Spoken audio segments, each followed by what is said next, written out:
La rivière Ruizi traverse le sud-ouest de l'Ouganda. Plus de 5 millions de personnes l'utilisent pour s'approvisionner en eau et assurer leur subsistance.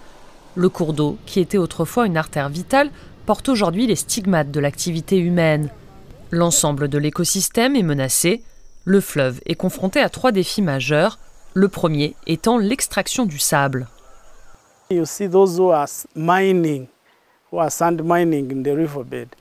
On les voit au milieu de la rivière, ils exploitent le sable.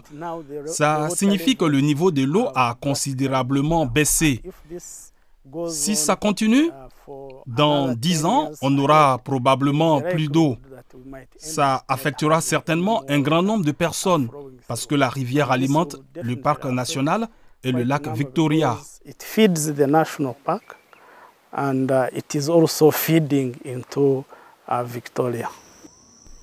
En plus de l'extraction du sable, la pression démographique provoque la dégradation des berges.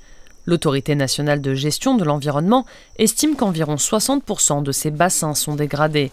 Les sols s'érodent, ce qui favorise la sédimentation. Les berges ont été réduites de 40 mètres. L'urbanisation rapide de la région provoque aussi l'augmentation de la demande en briques. Pour les fabriquer, de la terre est extraite des rives. À tout cela s'ajoutent les rejets industriels et les déchets qui polluent et empoisonnent l'eau. À certains moments de l'année, il y a beaucoup de poissons morts ici. Il y a de fortes chances que ce soit dû aux activités industrielles en amont.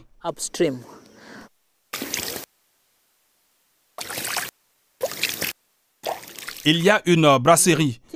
Nous pensons que quelque chose ne va pas avec les poissons.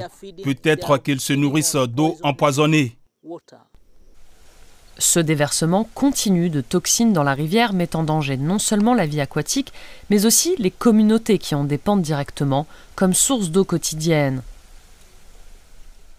Dans le monde, plus de 2 milliards de personnes consomment de l'eau contaminée et s'exposent à de graves problèmes de santé. La situation critique du fleuve nous rappelle l'impact des activités industrielles sur l'environnement.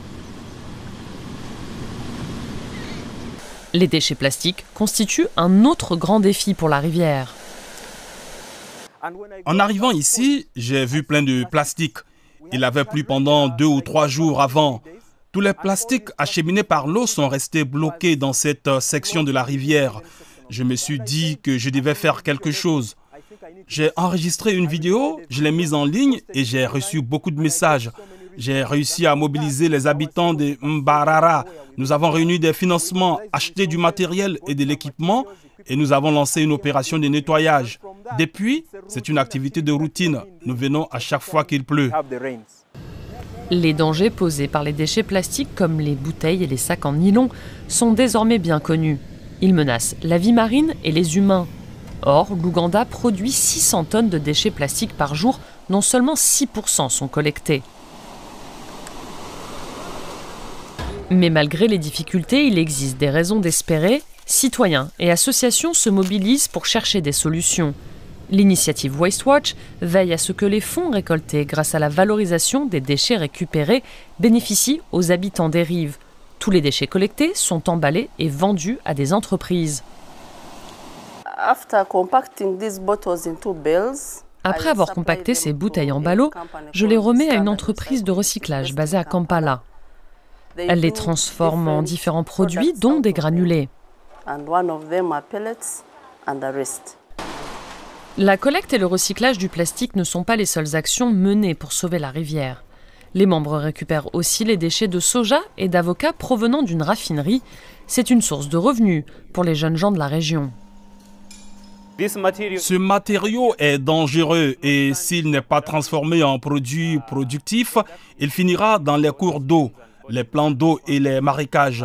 Nous l'amenons dans notre broyeur et le mélangeons ensuite avec des huiles naturelles de tournesol, de soja et de palme pour la neutraliser et la transformer en un produit utilisable. L'écosystème du fleuve doit être protégé, que ce soit par l'action du gouvernement contre l'extraction illégale de sable ou par des particuliers qui restaurent les berges. Au cours des 5 dernières années, nous avons planté plus de 2000 arbres, environ 500 espèces au total.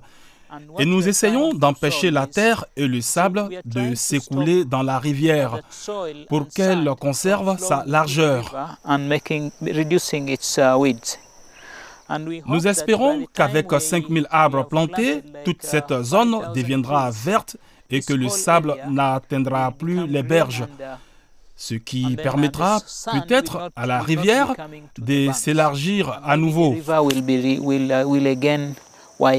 La restauration du fleuve Ruizy est un véritable défi, mais grâce au dévouement de ces guerriers de l'environnement, il est possible d'espérer un meilleur futur pour la rivière et son écosystème.